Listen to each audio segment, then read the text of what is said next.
Hey there, Mark Brown. I've never seen you so excited. Man, I've got to see Mark Brown with hero worship. That's cool.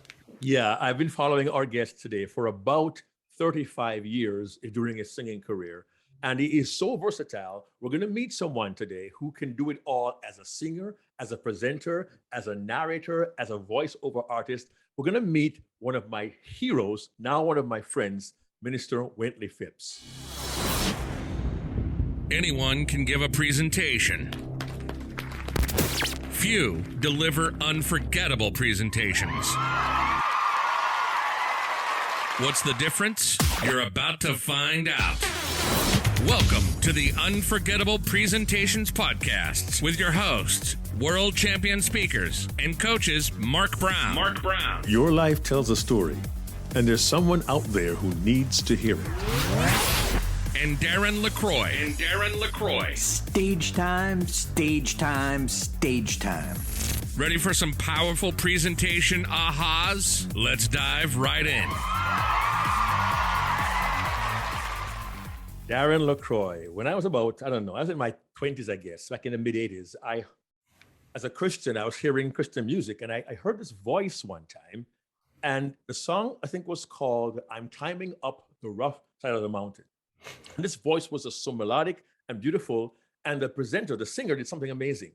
He held the last note, I'm guessing about 30 seconds, and it blew my mind. I was hooked.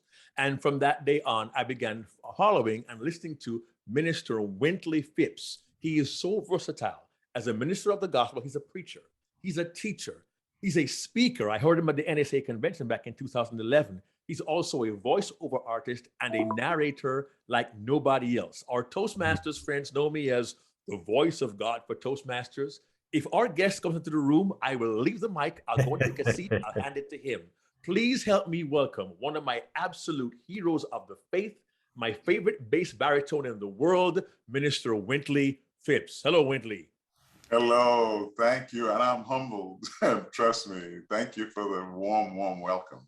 Well, Wintley, I chose not to give your whole resume. You've sung for 6 U.S. presidents. You have done the whole nine. You were the first gospel artist to sing on Soul Train, for goodness sake. There's so much here.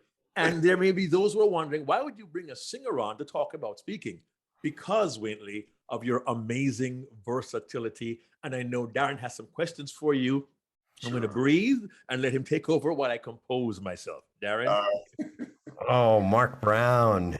Mark Brown handed me the lead. So I hear there's a story about your youth that we must ask you about. Mark?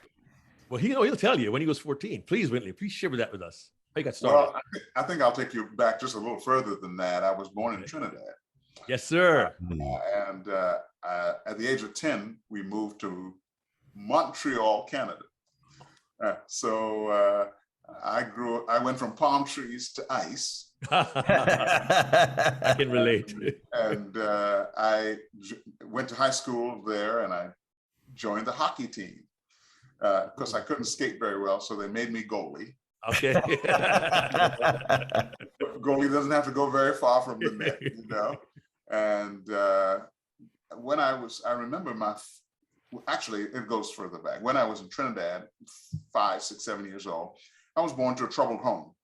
And I would get away from my parents' troubles. I had a little red tricycle, and I'd go in the backyard of my house and turn the tricycle on its side and use one of the back side wheels as a steering wheel.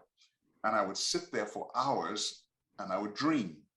And I would dream that I was flying and driving to faraway places in the world and meeting important people when I was 5 and 6 years old. When we moved to Montreal, my father used to take us to the airport to say goodbye to people. Some of us are old enough to remember when going to the airport was a big deal. You know? Waving gallery, the waving gallery. And you packed a lunch, it was But my father used to take us to the airport to say goodbye to people. And before leaving the airport, I'd look around to see if anybody was looking, and I would grab a handful of the luggage tags and I would stuff them in my pocket. And I'd go home and get a pencil and print my name, Wintley Phipps. Flight 393 London, flight 676 Paris. Wow. Still dreaming. When I was about 14 and a half years old, I woke up one morning talking like this. I've had this sound coming out of my throat from 15 years old. But at the time, I got to confess to you, it messed up my dreams, because at the time I wanted to be another Sly Stone. Oh. but I met Sly when I was 15 years old, and he was stoned, and I said, no, something wrong with the picture. You know, my hero is incoherent, you know. So this unique, and it is a unique instrument, because I've searched the internet, I can't find another one quite like it, you know. There is and none. I give God all the glory for it. So it's a gift from him. I've been using it for the uplift, the inspiration, the encouragement, and the transformation of people's lives since I was 16. Because I'll tell you one other quick experience, if you don't mind. I didn't have any voice teachers. You know, with this voice, I didn't have any voice teachers. But I found my voice teacher on the radio, and I would listen to this voice, got a little play microphone, and I practiced as a you know, 10, 11, 12-year-old kid. But when I'm 15, I'm trying to sing like this voice on the radio. So for my 34th wedding anniversary, I said to my wife, you know, my voice teacher on the radio, I wonder if he's still in concert. So I Googled, and lo and behold, he was in concert. So I bought plane tickets and concert tickets, and something told me, send him a message. So I sent him an email. I said, sir, when I was 15, 16 years old, I didn't have any voice teachers, but you became my voice teacher on the radio. You have been my musical inspiration, my musical North Star. And I want to tell you all that I've gone on to do with that inspiration. And told him how I was the last one to sing Amazing Grace to Mother Teresa before she died. And I was the only soloist at Diana Ross's wedding in Geneva, Switzerland. And I said to him, I may not get to see you, but I want to thank you.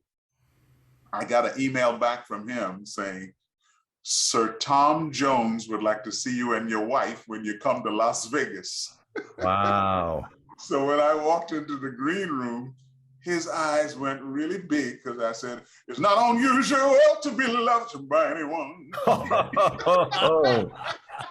That is one blue-eyed soul brother that could sing.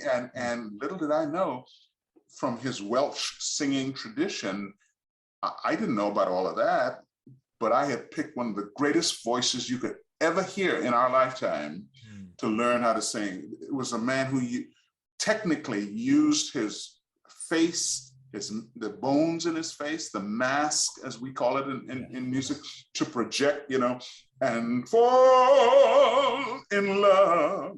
I'm never gonna fall. You know, you can't beat it. You can't for just vocal production. And so that's kind of what happened to me at 15, 16 years old. Man, that is absolutely amazing. Now, when did you know you clearly you wanted to be a singer, but at what point did you realize you could also use this instrument to minister, to speak into people's lives, to encourage and inspire people? Well, you know, I want to say this, and I hope I'm not off the mark, but you need to focus on your purpose and your goal. And what happens is your voice, whether you're speaking or whether you're singing, is an instrument of purpose. And I want to stop and write that down myself, because I've never said it that way. And God, I'm writing down your voice. No, your voice is an instrument of purpose. It is an instrument of purpose. And I would also say, I'm going to give you and your listeners a little musical tip. Most people would have amazing singing voices if they only sang the way they speak.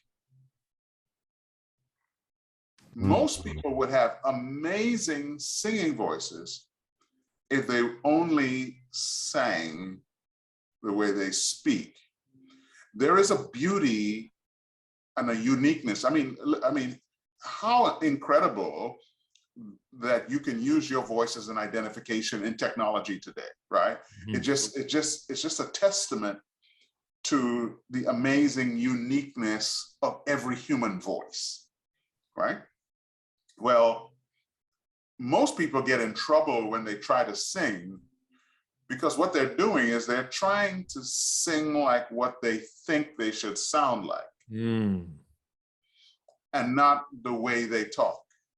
If you just, like, for example, I'm talking to you now, but it is, believe it or not, it is musical, and there's musicality in what I am saying and speaking. So you know, when you hear somebody says, I'm going to sing, you know, a hymn like "Blessed Assurance, Jesus is mine." They say, "I'm going to sing Blessed Assurance, Jesus is mine," and then they go, "Blessed Assurance," and you say, "Whoa, that's the first time I'm hearing that. I didn't hear that before." You know what I mean? So, but if you say "Blessed," you just those same tones with which you speak. If you only use those same tones, you will find great musicality in the human voice, your voice, every one of you. And there are some people in music, they figured that out, and they astound us. They astound us with the quality, the unique quality of their voice, you know. Oh, beautiful, you know. Oh, spacious. You don't have to go into, you know, that's Ray Charles. Right? Lead into it too, right? It's so beautiful. It's so natural, and so that's a little tip for speakers. Just like you need to sing the way you speak, you also need to do it the other way as well. In other words, develop a musicality in the way you speak. So I'm speaking to you, but I'm actually singing to you. If you listen to where I go with what I'm saying, I'm singing to you while I'm speaking to you. I don't know if that makes any sense. I love it because in different tones, there's different volume, there's different rhythm to it. And there is a rhythm to speaking. And this is key for us. Develop a musicality in the way you speak. Now, Wintley, I will tell you this before Darren's next question. I believe you have an advantage. Okay. I find your vocal range to be absolutely outlandish because I am a baritone. I don't have any great claim. On a good early morning, I get to a low E flat, and that's good. Oh, okay. All right. I'm safe 2 octaves. Yes. But I've heard you pretty strong about 2.5 octaves, and you seem so relaxed and so comfortable. And I don't know how we as speakers can work our vocal cords to find our range, and then we can do the lows and the highs as well with no difficulty and not straining our voice. What can you share with our listeners and viewers about that? Well, again, if you work on making what you're saying musical, I'm going to tell you what it will do for you. One of the worst things that you will see, it happens with a lot with speakers and singers and preachers. When they have a fantastic presentation. Have you ever gone up to somebody after a fantastic presentation? Oh, that was wonderful. And you're thanking them and they're saying to you, "Thank you very much." Oh, yeah. Done. Thank you very much. It's because they weren't using their voice in a musical way. And they weren't using, and when I say that, every speaker can benefit from a vocal coach, from a musical vocal coach, to teach you how to use your face, your mask, the bones in your face, to project and to and use those bones as your own megaphone. So I hope that helps to clarify what I'm trying to say. Thank you so much. Darren? So my question be for you, that we have a lot of presenters who are, let's say, emerging speakers or beginning pastors. Do you have any stories from early on when you, let's just say, were really nervous or made a mistake or bombed? Because a lot of people think, well, it's easy for them. And, you know, you got that voice, you and Mark Brown, like you never bombed. Is there any, buddy. is there any stories from your beginning that you'd be willing to share and a lesson learned? Well, I probably the biggest, most important lesson I ever learned was from my voice teacher. Her name was Alma Blackman, and she was the director of the choir at our school where I went. I went to Oakwood University. By the way, it's famous for a lot of musicians have come through that school. Take Six, if you've ever heard of them. Oh, yeah, Kibble and Company. Oh, yeah. Oh, yeah, or even Little Richard went to school there. You know, Pennyman from Macon, Georgia, man. And Little Richard was a dear friend of mine who passed just recently. But she taught me, Alma Blackman, she said, whenever you get a chance and an opportunity, do your very, very best. She said, because one opportunity leads to another opportunity and to another opportunity and to another opportunity. And that's what it's been like for me. I've never had a manager or an agent or a publicist, but the opportunities that I've had musically and inspirationally, you could not script it. You could not, no publicist could say, hey, I heard Diana Ross is getting married. I think I can book you for the wedding. You know, what happened there, for example, was I was singing on a television program, and a few weeks later, I got a phone call. This lady said, is this Wintley Phipps? I said, yes. Oh, my boss was standing in front of the television crying, listening to you sing. And she said, find this guy, please find this guy. She said, I'm calling for Diana Ross, and she wants you to be the only soloist at her wedding in Geneva, Switzerland. I've never met Diana Ross before in my life. Diana Ross has worked with every major musician on planet Earth that you could think of. She reached for someone she had never met. Wow. To be the only soloist at her wedding. And what's astounding, again, when I was singing on that television program, all I was trying to do was my very best. Little did I know one opportunity would lead to another opportunity. And yes, I've been doing what I've been doing for almost 50 years. I mean, I'm 67 years old. I'm 12 and a half years away from 80, right? Perspective, Whitney, perspective. You know, and so I've been doing it for a long time. Now, I would say early on, early on as you're doing it, there are going to be moments of fear and trepidation, and especially when you start doing live worldwide television stuff. I mean, yeah, now it's almost that way, because every time you speak or sing, somebody's got a device in the palm of their hands, and you're being broadcast around the world. So, but before we had these devices back in the 70s and the 80s, every time I was doing a Robert Schuler's program, Our Power, or any live, you know, you don't have the luxury to say, excuse me, start that again, or let me go back and fix it. There's no fixing. And so there is a certain amount of nervousness. I'm gonna tell you something else. The greatest, and I would say this is probably true not only of singers, but of speakers.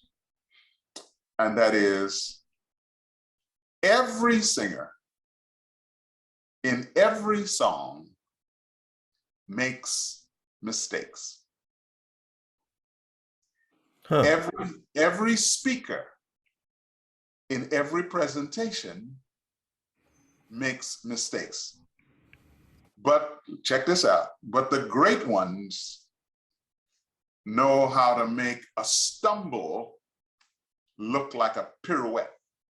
I gotta write that down. Wintley. Hashtag wisdom right there. I gotta write that one down. You know how to turn a stumble into a pirouette. Yes, in other words, normally it would be a stumble, but when you're through stumbling, people are dazzled by your recovery. Yes. And they say, wow, they feel it, they sense it, because what they felt in that moment was your weakness being turned into a moment of triumph and a moment of strength.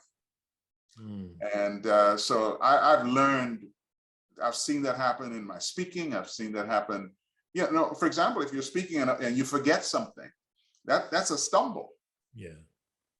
But you have that opportunity to make that stumble look like a pirouette by your recovery. And by the way, in terms of singers, nobody did that better for me than Luther Vandross. Oh, Luther, what a voice, man. When I would listen to Luther, and I as a musician, I would hear when he goes into a moment that sounds like a moment of off-key weakness, but by the time he's through with it, yeah, it's breathtaking. I said, "Oh, now how did he do that?" You know. So anyway, that's a little piece of wisdom I wanted to share. Well, a follow-up question on that, Wintley, because now we know we're kind of partially coming out of the pandemic. We're going back to live events, and some organizers are doing live events at venues that maybe have a meeting outdoors in a patio area or a commons area or an amphitheater. And you have done, I don't know how many times you've spoken and sung outdoors, and things can happen that are distractions. What was your most unusual or fearful distraction having to be outdoors and the unexpected happen? Well, I would say probably the most amazing outdoor moment I've ever had, and I've had a number of them. That song you were talking about, Climbing Up the Rough Side of the Mountain. Yes, yes. I actually sang that again at RFK Stadium at a Billy Graham event. So when you for 25 years I traveled with Billy Graham, and so you get an opportunity to go before some large audiences when you're in Billy Graham. I remember going to Russia with Billy Graham in Moscow. You know, you've got an Olympic stadium, 100,000 people on the inside, 25,000 people standing on the outside, and a 5,000 voice choir behind you. Wow. Singing How Great Thou Art, you know. So, but probably a very cherished memory in outdoors for me is singing for Promise Keepers. Yep, back in the day. Remember them. Promise Keepers, again at RFK Stadium in Washington. You have 60,000 men. And I started humming Amazing Grace. And all those 60,000 men began singing with me. Now, that doesn't happen every day, you know, and it's an amazing moment that I will cherish. Whenever I see the tape, I can feel the presence and the power of God that was in that place and in that space that day. Now, when you were doing the I'm Climbing Up the Rough Side, what happened that day when you were doing that particular song at RFK? Well, you know, whenever you do something in the Billy Graham Crusades, again, it's one of those moments that you know it's a divine moment, you know, and you really, all you're thinking about is in prayer trying to do your very best. And yes, if you go online, you might see it with me with my big afro at the time. and the goatee too, and everything. Yeah.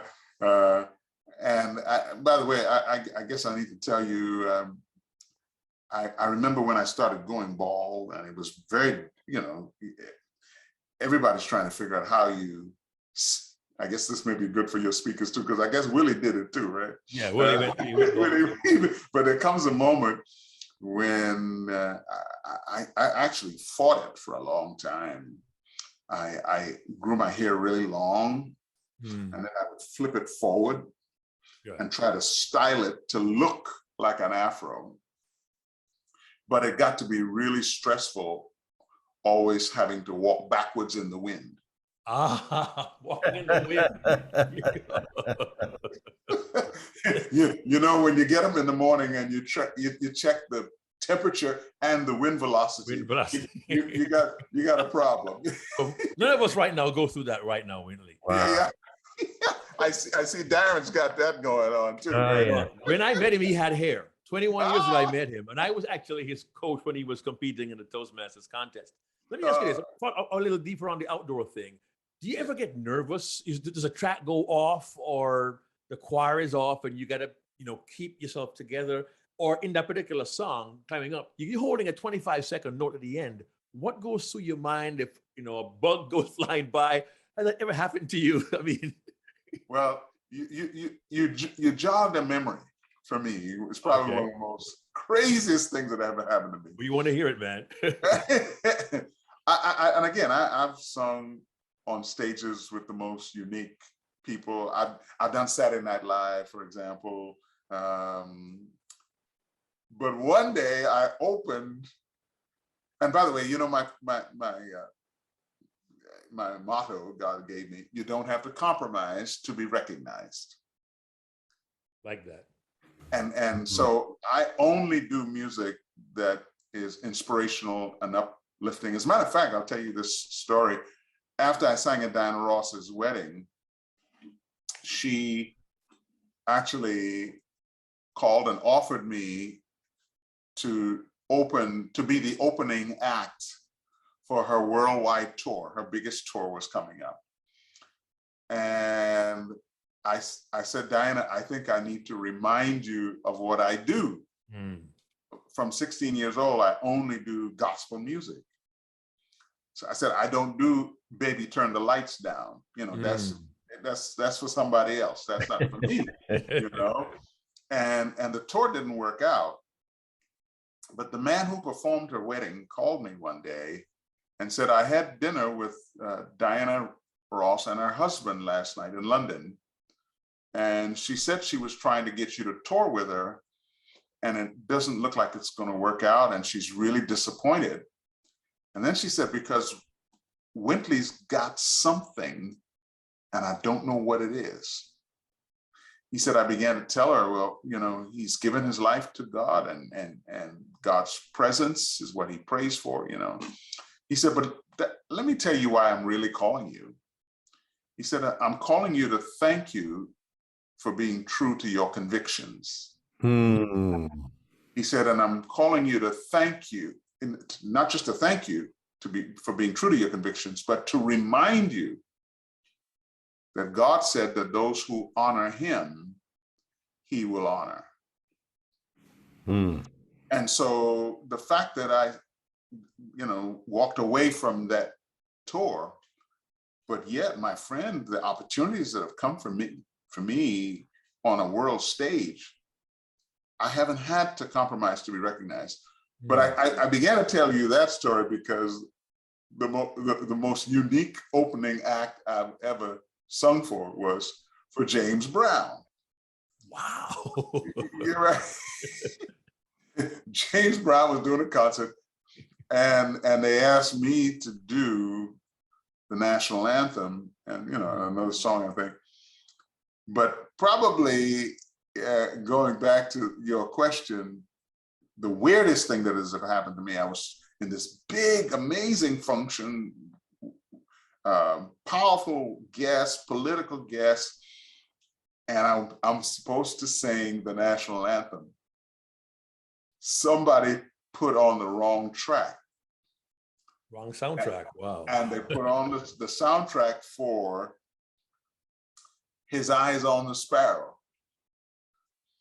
Wow. And it's the weirdest thing I've ever done, but I sang the national anthem to His Eyes on the Sparrow background. Wow. Wow. I don't even know how I did it, but I you know, so yeah, things like that happen and you just have to roll with it, you know? Now, that's two things here quickly. One is your consummate professionalism. And two, I said top of the program, you are a man who exudes versatility. And I know your time is valuable. And there are a couple of questions I got to ask. That's an amazing story. How you take the words for one song and fit them into another on the fly, live. Yes. Friends, we as speakers are going to encounter times that things are going to go wrong. And we have to be flexible.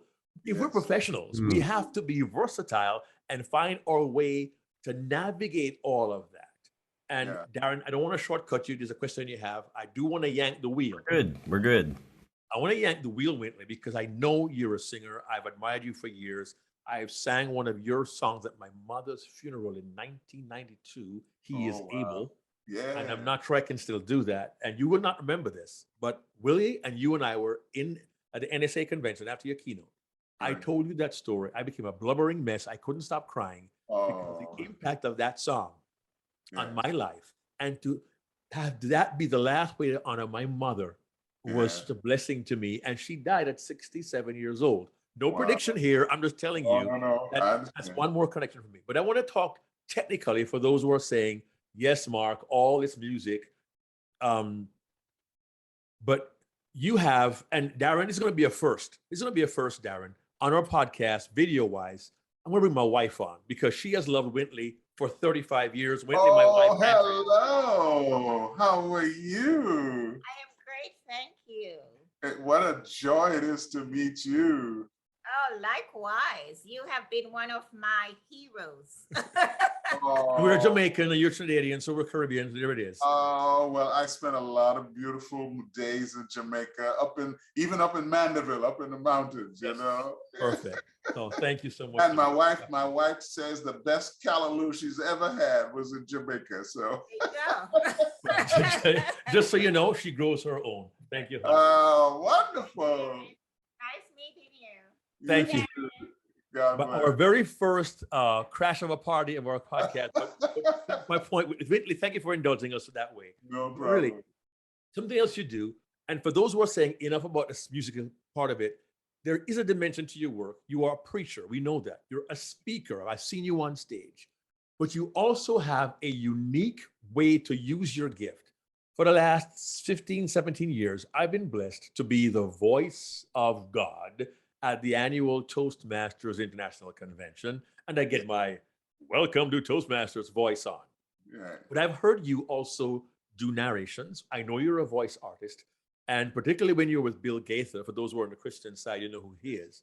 Right. And you did the narration of a very popular poem called Go Down Death. I have seen so many renditions of that, but none, in my opinion, comes even close. So here's a question. Yes. You use your voice literally in a musical way to tell the story. We could see Death on his best white horse. The way you use your voice to reinforce the message. Yes. How can you help our audience understand the concept of creating the image and the visual and running a movie in their minds with just your voice? Yes. Well, I'm going to share a couple of things that I hope they won't be too far-fetched for some people. But I have a deep respect for people who have awesome memories. There are speakers who can memorize what they're going to say and share it. And not everybody has that gift. As a matter of fact, I tell people all the time, there are only two kinds of speakers who try to be extemporaneous off the top of their heads and profound at the same time. And they are usually geniuses and fools. And you pick up which one you're dealing with pretty quick. You know, it doesn't take you long.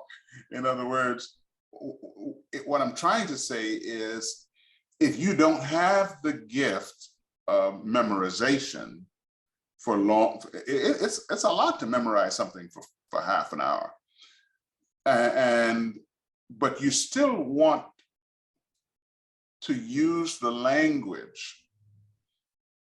Let me put it to you this way. Yes, there is a musicality in the voice and the use of the voice, but there is a musicality in the use of the language. There is a beauty in the use of the English language that stays with people, that touches people. Again, I don't know how to explain it completely, but I will say this. For example, I could say to an audience, you know, I'm really determined to do my best. But if you also say, I am desperately determined, there is a musicality in using the language that way that people remember. And even if they don't remember, it sits in their thinking, in their minds, and on their ears in a way that if you just use it using common words and, you know, so I just want to encourage your listeners, try to use the language in a way that is musical, because it will take you to another level in your speaking career. I believe that. Thank you. Okay. For example, if you go online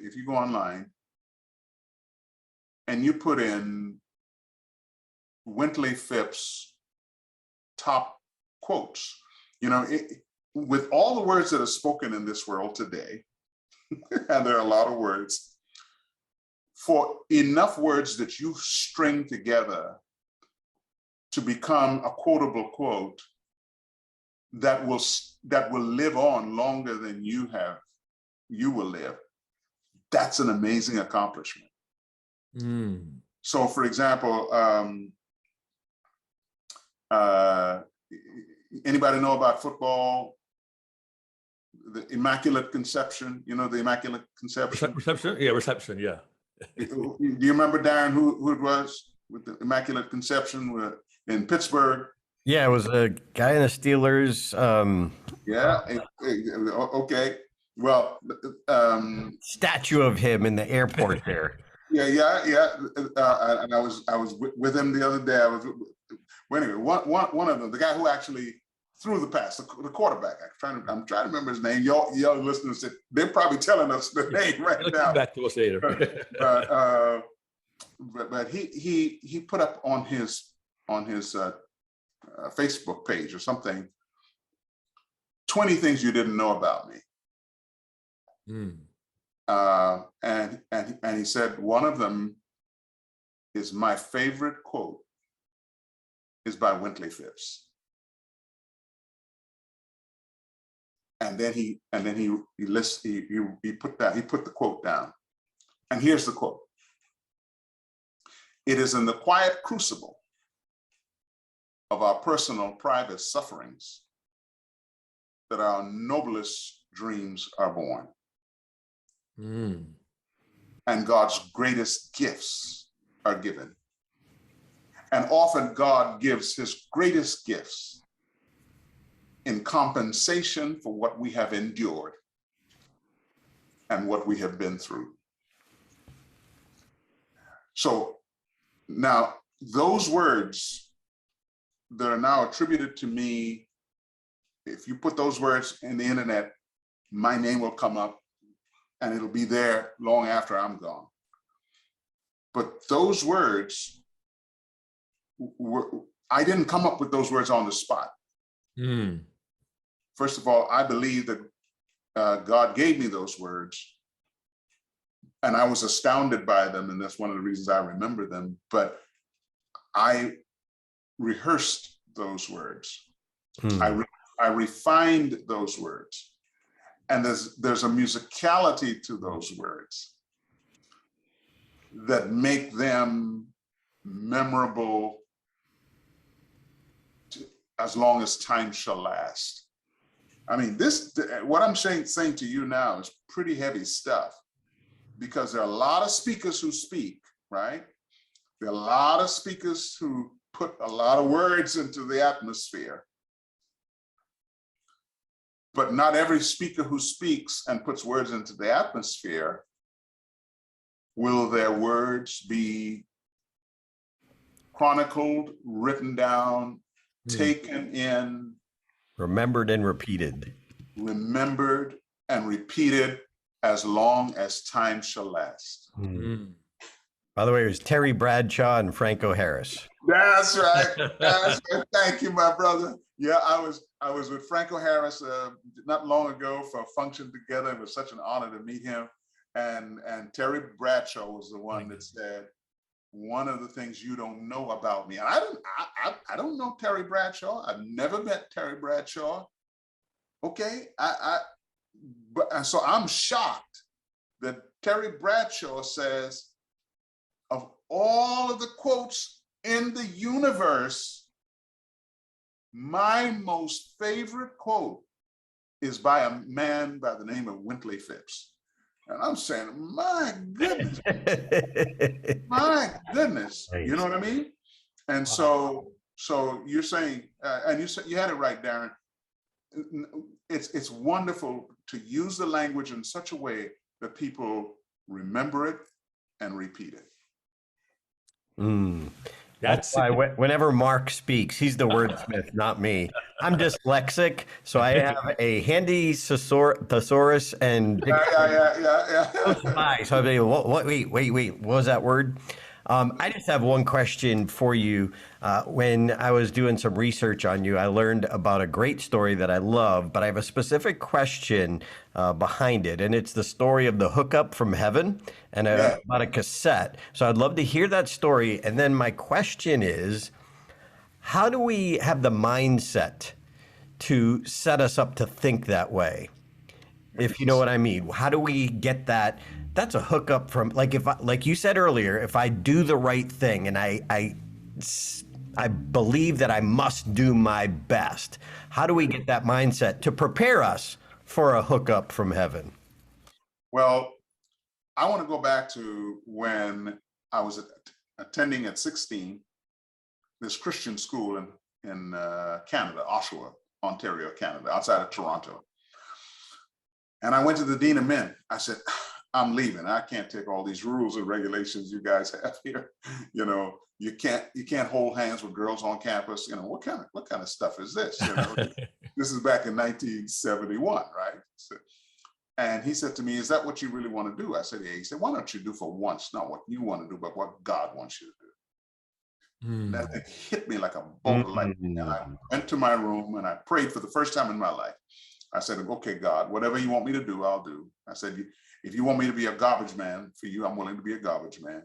If the only music I'll ever know is whistling hymns on the back of a garbage truck, I'm willing to do that. I said, I'd like to travel and use my talents for you. And if that's your will for me, open the doors. Let me see in some way. A day went by, 2 men came to me and said, are you Wintley Phipps? I said, yeah. He said, we've been hearing about you. We want you to travel and do singing evangelism with us. And it wasn't on the back of a garbage truck, right? Just to be. No. But I'm dumbfounded because I had never prayed and seen a prayer answered, and that'll scar you for life.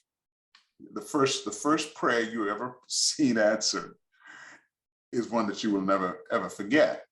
And I'm kind of going into this in a different way because I want your listeners to know, and Darren, bring back just a little bit of that question, because there's something that you said there that I want to remember and I want to make sure that I answer. How do you set yourself up for the mindset to do your best, just knowing that you will get a hookup from heaven. Right. And so the reason I told you that story is because as I was walking the campus over the next few days and weeks, I heard that voice that I now know as God speaking to my heart, saying, I've seen your dreams. Give me your dreams. I'll let you glimpse a little of what I've been dreaming for you. If you can just be faithful to the best of your ability, I'm going to take your life down an unusual path. You will sing to the masses. Now you got to understand that was a huge, miraculous promise, because back then in the 70s, you couldn't sing to the masses. There was no YouTube. Yeah, right. You know, the only way you got to sing to the masses is if a record company gave you a big recording contract or something, and you'll speak truth to people of influence and power. So here's what I'm saying, Darren. When I heard that in my head and my heart, for the rest of my life, what do you think I'm doing? I'm scanning the horizon for what moments that are going to come that will answer that prayer. So you're always trying to see, okay, is this an answer to the prayer coming? Okay, and I want to say something about my wife. We've been married 45 years. My wife, she taught me one of the most valuable lessons. When we were courting, we were dating as teenagers. I'm 19, she's 20 years old. She says, she pulls me aside. She says, I want to talk to you about something. I said, sure. She said, I notice you treat my pretty girlfriends better than you treat my girlfriends who are not so pretty. Wow. And if you want to be my friend, you're going to have to learn how to treat them all the same. Wow. Okay. Damn. You did that drop the mic moment, right? and so put those two together. Then every person I'm speaking to, I'm learning to speak to that person with respect, not knowing who that person is, what they could end up being to my life one day. So 41 years ago, Darren, I'm singing in Baltimore, Maryland. I come down off the platform, I felt a tap on my shoulder. Young lady said, excuse me, sir, I just heard you sing, and I feel like I can talk to you. Do you have time to talk to me? I said, sure. So she came by our home. We talked together, prayed together. And after praying with her, I said, you know, before you go, God has impressed me to tell you, he's going to bless you and give you an opportunity to speak to millions of people. She said, no, you think God would do that for me? And it was Oprah Winfrey. And that's how we met, when she was making $25,000 a year. Darren? Wow. And by the way, Mark, I said to her one day, Oprah, I said, you know, when we met, you were making 25, she's a billionaire, of course, now. Yeah. But I said, when we met, you were making $25,000 a year. And then she said, yeah, I remember. She said, and I still had my tithe stubs. Wow. She was giving. She was tithing on her $25,000 a year. Wow. Okay. So yeah, I'm always looking for those moments, but I'm always remembering to treat everyone with respect when you don't know who they are, where they're going. I'll give you one more. I'm on an Eastern Airlines flight coming back from Los Angeles. This is another, I used to fly Eastern a lot. And my wife actually recognized this lady, and we were blessed. We were sitting in first class, because you're not old enough to remember this, Darren, but there was a time when they were introducing non-smoking on flights, but they kept a smoking section on the plane, right? But of course, the smoke's not going to go across the aisle. I remember that. So what they did was they guaranteed non-smokers a seat in a non-smoking section. So when they ran out of non-smoking seats, they would put you in first class. Ah. Right. So here I am sitting in first class with my wife. A lady is sitting across from us. My wife recognizes who she is. So I get a cassette. Again, that's how long ago it was. Right?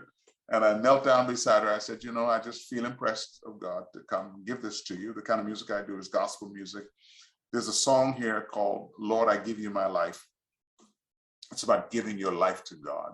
She said, thank you so much. I travel with a cassette player and I can play this tape you've given me as I travel. You remember when the Walkman was the rage? You know, little cassette Walkman, that was the deal, right? I had one. One. Yeah. This was before iPod, right? So, and when the plane landed in Atlanta, she was standing in the jetway waiting for me. She could have gone on, but she was waiting for me. She took my hand, she squeezed it. Her eyes were misty. She said, thank you so much. God bless you. That lady was Natalie Wood.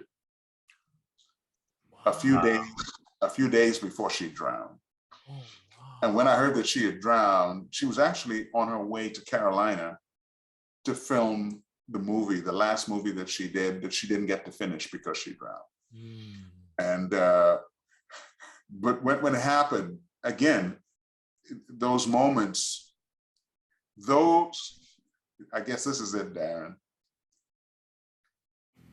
Moments when you are blessed with gifts are hookups from heaven.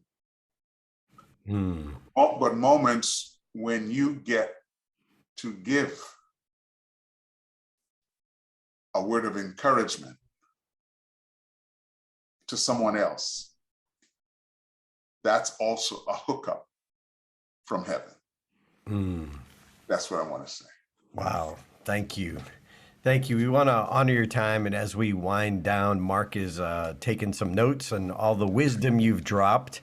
Wintley, if somebody wants to reach out or find you or find some of your music, where would they go? Well, I would encourage them to go to 1-800-US-DREAM, 1-800-US-DREAM, or go online to www.usdreamacademy. What they will find there is, I was mentored by Chuck Colson. That was another amazing hookup from heaven. What happened was I was on an Amtrak train from Baltimore to Philadelphia. And on Amtrak, when you don't want someone sitting next to you, you camp out, you put your food and your papers around you, send a message, please find someplace else to sit. Well, this man had camped out, but I looked into his eyes. He looked really low and discouraged. There were other seats available, but I walked up to him, I said, is anybody sitting next to you? And he smiled, he said, no. And he pulled up his papers and it was Chuck Colson. And that's how we met. We became dear friends from that train ride. He began to take me into the prisons with him because he went to prison for the Watergate scandal, you remember, and he came out and started what is the largest prison ministry in the world, Prison Fellowship Ministries. He placed me on his board of directors. We would go to prison. I remember going to a prison in Florida, Marion, Florida. I sang at the men's prison with Chuck. We went over to the women's prison. When I finished singing at the women's prison, a young lady came up to me pregnant, about to have her baby in prison. Tears in her eyes. She said, excuse me, sir. She said, your wife named Linda? I said, yes. She said, that's my aunt. We didn't know that my wife's brother's daughter was in prison, about to give birth in prison. And my life was changed. You talk about, you know, opening up another door of opportunity for ministry and service. 1 of every 3 Black men between the ages of 18 and 30 in this country are already in prison in America or supervised by the court system of the United States of America. 1 of every 3 between the ages of 18 and 30. By the age of 30, 60% of all Black boys in America who don't graduate from high school will be in prison by the age of 30. And so I said, let's start a ministry that will break this cycle of intergenerational incarceration. And that's been the most rewarding thing I've been able to do with my voice, with my singing, with my speaking, is to lift up the opportunity to help the most vulnerable children in America, children who have a parent or a family member that's incarcerated, and children who are falling behind in school. So the best way to reach me is through that ministry. I was the founder and I am the president of it. And I've been doing that work for 25 years. Wow. And that's how I give back because of the blessings and the beauty of what God has given to me. Wow. Mark Brown, what do we have for keepers here? Our time, I know our time is almost up. I need to ask for one bit of advice, Wintley, and I forgot to ask this question. We have several people who are part of our community for whom English is not their first language.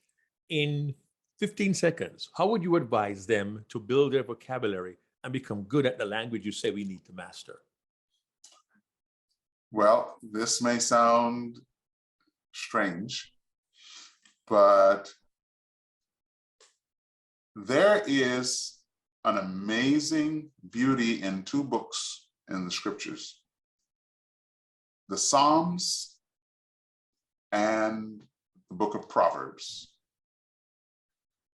There is a lyric nature, and no matter what version you read, it will move you, inspire you, and give you a sample of how the language can be used with lyric beauty. And so I would encourage them to do that. And then there are some other writers that I read that are just amazing. And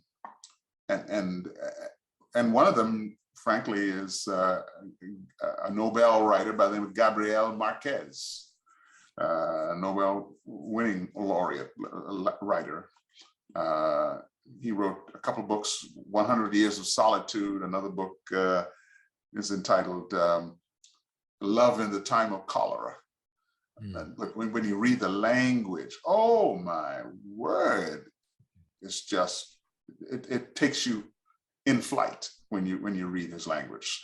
So, and by the way, he was a Spanish writer translated into English, and just amazing. So I would encourage them to read good literature. Wow. I have to give you my keepers, and I have two pages and a half of keepers. I'm only going to give you a few of them, nuggets for me and for our listeners.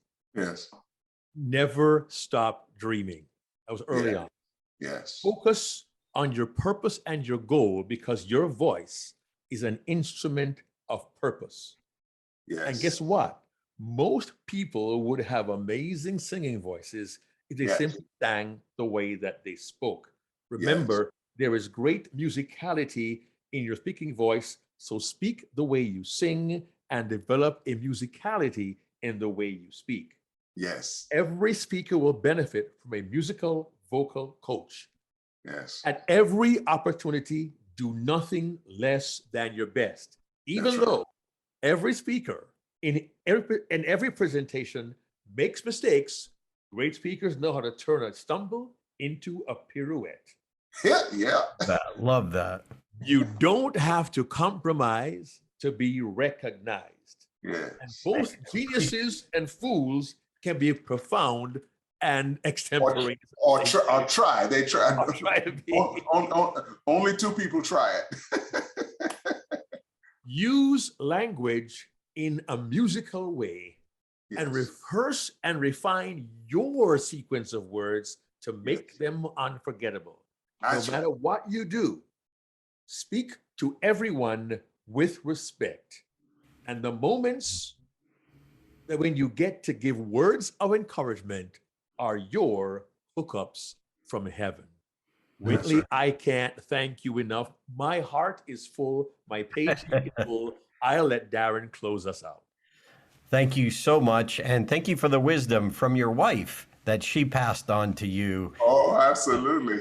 Great reminder to all of us. Sometimes we as speakers, we go to speaker conferences and we look around for the important people, and there's Right. people right in front of us that really need to talk to us and be That's listened to. So you are an inspiration. It's a pleasure to meet you. Thanks for sharing this time with us and with our listeners. Hey, go and check out his organization, what he's doing, and his music is on YouTube. It's simply unforgettable. Unforgettable. Hey there, this is Darren. I hope you enjoyed that program and you got some great insights from watching this video podcast. Now, we don't put all of them on YouTube like you're watching now. We just put a select few. So if you want to get all the episodes, you can go right now to Apple Podcast. You can go to Google Play, Stitcher, or Spotify, or check it out on your favorite platform. See if it's there for you. But we'd love to have you subscribe. Join us every single week for new content, new stories, and new strategies behind unforgettable presentations. Subscribe now. Check out StagetimeUniversity.com, where good presenters become unforgettable.